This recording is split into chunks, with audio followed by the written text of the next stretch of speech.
बुलेटिनच्या सुरुवातीलाच महत्त्वाची बातमी आहे नागपूरमधली। नागपूरमध्ये विदर्भ विकलांग संघर्ष समितीचा मोर्चा निघतोय।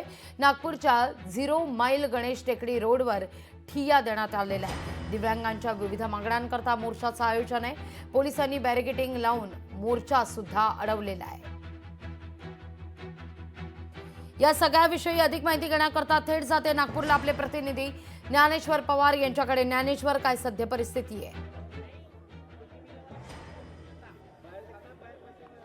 नक्कीच लागवी अधिवेशनाचा पहिला दिवस आहे आणि आज जे आहे ते आपण पाहू शकतो की नागपूरच्या 0 मैल गणेश टेकडी रोडवर जे आहे ते दिव्यांग बांधवांचा भव्य मोर्चा जो आहे या ठिकाणी धडकलेला आहे। पोलिसांकडून चोख अशी बॅरिकेडिंग या ठिकाणी एकूणच लावण्यात आलेली आहे। मात्र थेट या ठिकाणी आंदोलक जे दिव्यांग बांधव आहे ते या ठिकाणी जे आहे ते ठिय्या मांडून या ठिकाणी बसले आहे। नेमक्या त्यांच्या काय मागण्या आपण त्यांच्याचकडनं एकूण त्यांच्याचकडनं आपण त्यांच्या मागण्या काय नेमक्या मागण्या आमची मागण्या पर्चा दे रे।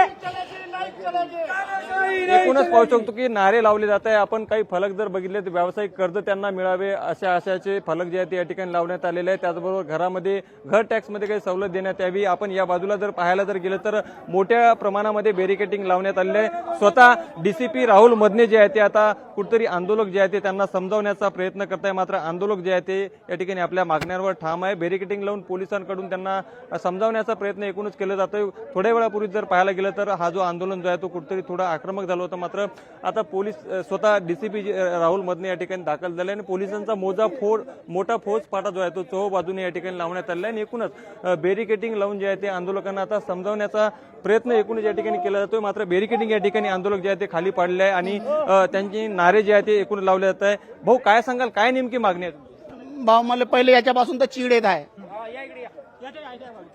काय सांगाल भाऊ? माझं नाव सुखदेव दुधळकर आहे। आमच्या मागण्या अशा आहे की अपंगांना 200 स्क्वेअर फूट जागाचा जो GR आहे जुना, तर तो देण्यासाठी टाळाटाळ करत आहे, आम्हाला जागा देत नाही आहे। आणि दुसरी अशी मागणी आहे की अपंगांना जे संजय गांधी नगरचा जो भत्ता मिळतो हा 1500 रुपये मिळतो, तर तो आम्हाला 6000पर्यंत देण्यात यावा। कारण ही योजना जवळपास 40 ते 50 वर्षापूर्वीची योजना आहे। अनेक वेळापासून आंदोलन करता प्रशासनाचे कोणी अधिकारी कर्मचारी भेटीसाठी आले नाही, आतापर्यंत आमचं जवळपास 15 ते 16 वर्ष झाले आहे। आम्हाला इथे भेट द्यायला कोणी आलं नाही आणि येतात तर नुसते आश्वासन देतात आणि त्यावरती एक इम्प्लिमेंट होत नाही। प्रशासनाकडून समजूत काढली जाते कधीपर्यंत हे आंदोलन हे मोर्चा? आता यावर्षीच्या अशा आमच्या 7 प्रमुख मागण्या आहेत।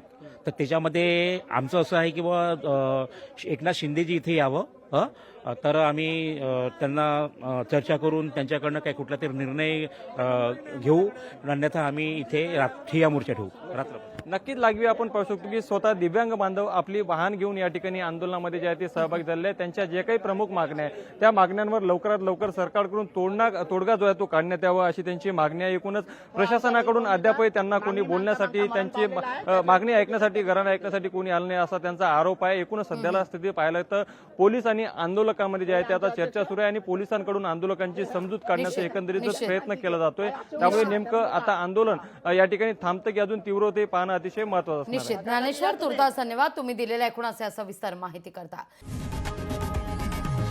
लोकशाही मराठी ऐका, पहा, जागरूक रहा।